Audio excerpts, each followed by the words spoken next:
Max Verstappen just shook the rest of the grid with some devastating news that will most likely cause rival engineers to lose sleep. As Red Bull is currently one of the most dominating teams ever in the history of F1, that domination could extend even further than 2026.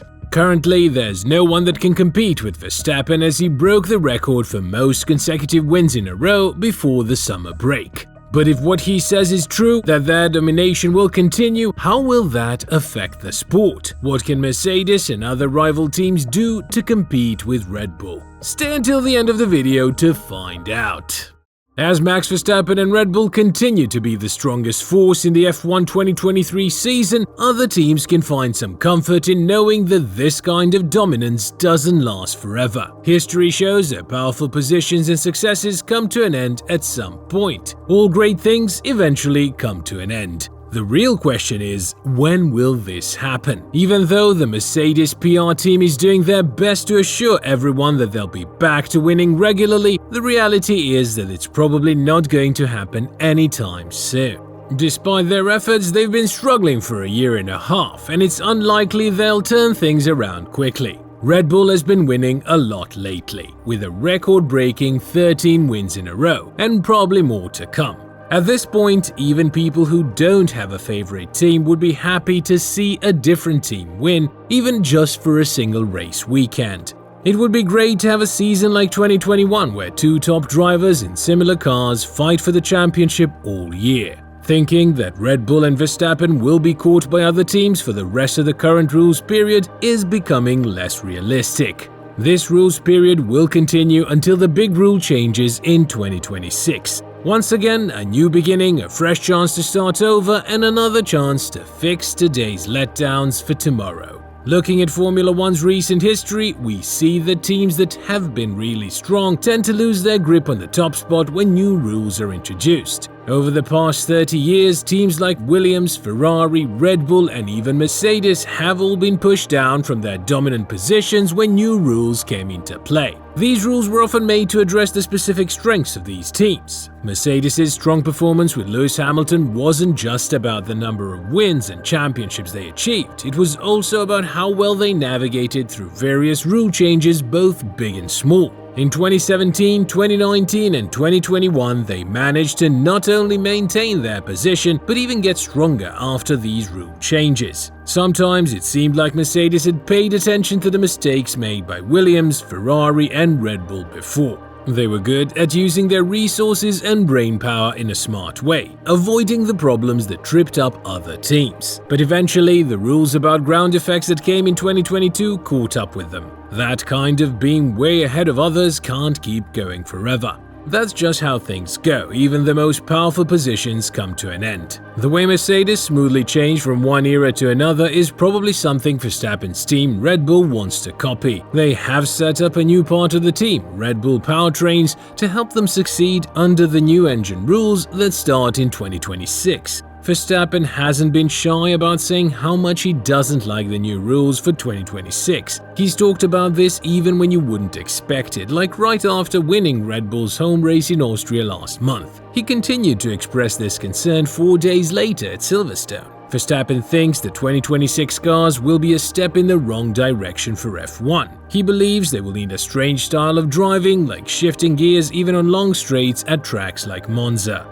The engine would need to stay at full power even when slowing down, and he really doesn't like the idea of active aerodynamics where the car's shape changes while driving. Verstappen said to the media, including Sam Cooper at the British Grand Prix, that he thinks these changes are making things more complicated than needed. Normally, we think that a successful driver like him is just saying this to protect his team's position and keep things as they are. But Verstappen is a true racing driver who loves the simple pleasure of driving. He doesn't want things to get too complicated. Then, something interesting happened. Verstappen was asked if other drivers have the same worries about 2026. Yeah, he replied in a calm and almost casual way. I'm not sure how many of them really know how things are shaping up.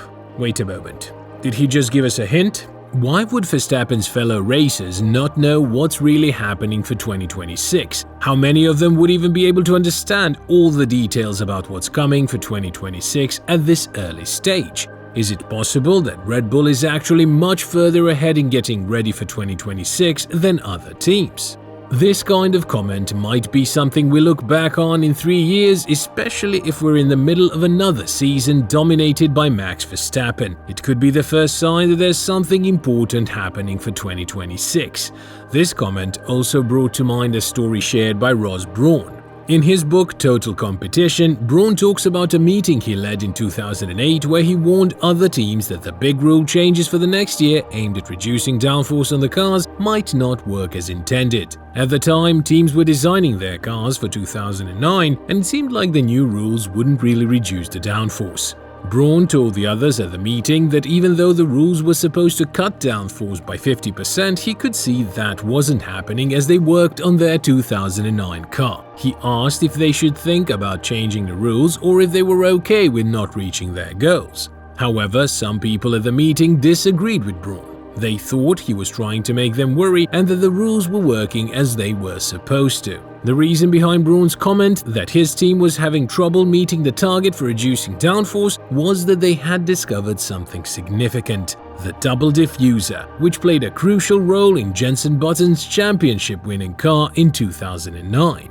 It's surprising that so few smart people in the F1 meeting understood what he meant. Adam Park, Brawn's co-author and the former CEO of Williams, one of the two other teams to use the double diffuser in 2009, mentioned that their technical director Sam Michael didn't just dismiss what Brawn was saying, he understood the implications. If Verstappen accidentally revealed at Silverstone that Red Bull is doing well for 2026, Helmut Marko, who is known for being straightforward about his team situation, almost confirmed it this week when discussing how things are going.